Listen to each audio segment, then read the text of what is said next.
record l'abbiamo, è assoluto e mai centrato prima d'ora così in pieno. Agrigento, 107ª città d'Italia su 107, anzi, correggiamo subito il tiro visto che immediatamente in molti si sono premurati a spiegare che il dato fosse riferito alla provincia e non già alla città. Sapevamo già da subito che ci sarebbero state interpretazioni fantasiose del piazzamento tra chi si dichiara poco convinto dei numeri che hanno decretato il risultato e chi invece urla la propria rabbia per quella più bella città dei mortali divenuta l'ultima città d'Italia dei pochi mortali che rimangono a viverla. Il sindaco Firetto prova a spiegare che ha delle riserve e richiama le 44 posizioni che Agrigento ha guadagnato nella classifica del Sole 24 Ore che analizza la sola città. Del resto, avere qualche dubbio sul 107° posto per chi amministra è cosa sana e giusta,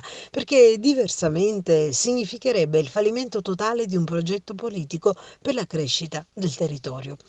Ma noi non crediamo che il sindaco da solo possa essere il parafulmine dello sfascio. Avrà anche commesso degli errori, gli ultimi, temporalmente, di un disastro che va ricercato nel tempo in anni di mala amministrazione, che non è solamente quella del comune di Agrigento, si allarga alla regione siciliana e salendo ai vertici dei governi nazionali che hanno amministrato il bel paese e si sono resi responsabili, tra l'altro, di non avere saputo utilizzare per il Sud le provvidenze dell'Europa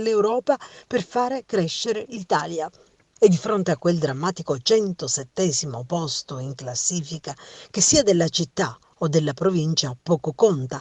che la classifica sia veritiera o no, conta ancora meno. Il dato inconfutabile è rappresentato da strade deserte, imprese che chiudono i battenti, giovani che fuggono in cerca di lavoro e pensionati che scappano perché la qualità della vita in Sicilia e la pressione fiscale in Italia non consentono loro la sopravvivenza.